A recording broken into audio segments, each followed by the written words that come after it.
সুপ্রিয় শিক্ষার্থী বন্ধুরা, তোমাদের সামনে আরেকটি পর্ব নিয়ে হাজির হয়েছি। কিভাবে দশমিক থেকে বাইনারিতে রূপান্তর করা যায়।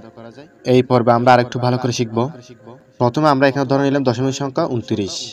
তোমরা চাইলে 5 ধরতে পারো, 8 ধরতে পারো, এভাবে তোমরা যে কোনো একটি সংখ্যা ধরতে পারো।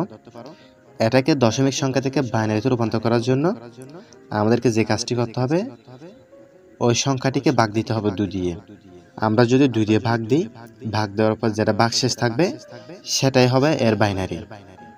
দেখো আমরা এখানে ভাগশেষ লিখছি।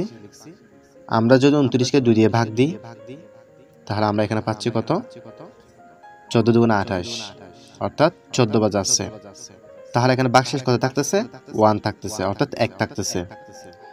তাহলে আমরা একটা এদিকে বসাবো ভাগশেষ হিসেবে।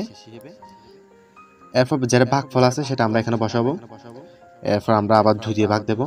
2 দিয়ে ভাগ দিলে আমরা পাচ্ছি 7 দুগুণে 14। তাহলে আমরা এখানে ভাগশেষ পাচ্ছি কত? 0। তাহলে আমরা এখানে 0টা বসাবো। এরপর 7কে আমরা আবার 2 দিয়ে ভাগ দেব। 7কে যদি আমরা 2 দিয়ে ভাগ দিই, আমরা কত পাচ্ছি এখানে? 3 দুগুণে 6। আমরা তো সবাই জানি ভাগ কিভাবে করতে হয়, অর্থাৎ যে সংখ্যাকে ভাগ দেব ওই সংখ্যার চাইতে যাতে বড় না হয় সেভাবে আমরা কি করব, খেয়াল রাখবো। তাহলে আমরা পাচ্ছি এখানে কত? 6, অর্থাৎ 7 থেকে 6 চলে গেলে আমরা পাচ্ছি এখানে ভাগশেষ 1, অর্থাৎ 1। তাহলে আমরা এখানে 1 লিখছি ভাগশেষ। এরপর দেখো, এরপর আমরা আবার 2 দিয়ে ভাগ দেব। এখানে যদি আমরা 2 দিয়ে ভাগ দিই, তাহলে কত পাচ্ছি? 2 একে 2, 3-তে ভাগ হবে যাচ্ছে একবার, 2 একে 2। 3 থেকে 2 বিয়োগ করলে আমরা কত পাচ্ছি? এখানে 1 পাচ্ছি। তাহলে আমরা এখানে দেখো ভাগশেষ কত লিখছি? 1 লিখছি। এরপর এখানে 2 আছে, দেখো এই 2 সংখ্যাটিকে দিয়ে আমরা 1-এর মধ্যে ভাগ দেব। যেহেতু 1-এর মধ্যে ভাগ যাচ্ছে না, সেহেতু আমরা এখানে কি বসাবো? 0 বসাবো। এদিকে যে 1টি আছে এই 1টি আমরা এদিকে নিয়ে আসবো। এখন আমাদের এখানে ভাগশেষগুলো বসা শেষ। দেখো আমরা প্রথমে এখানে ভাগশেষ 1 পাইছি, এখানে 1 বসাইছি। এরপর এখানে ভাগশেষ 0 পাইছি, এখানে 0 বসাইছি।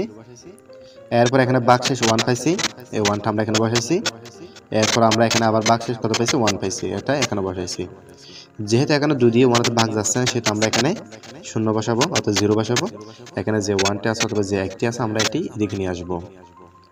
এরপর আমাদের যে কাজটি করতে হবে, এই ভাগশেষগুলো আমরা নিচ থেকে উপর দিকে হিসাব করব। অর্থাৎ নিচে যেটা আছে এটাকে বলা হয় মোস্ট সিগনিফিকেন্ট ডিজিট, অর্থাৎ মোস্ট ইম্পর্টেন্ট।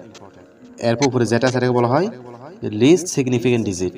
সেহেতু আমরা নিচ থেকে উপরে হিসাব করব। আমরা যদি নিচ থেকে উপরে হিসাব করি, তাহলে আমরা এখানে পাচ্ছি 1 1 1 0 1। এগুলো হচ্ছে 29-এর বাইনারি।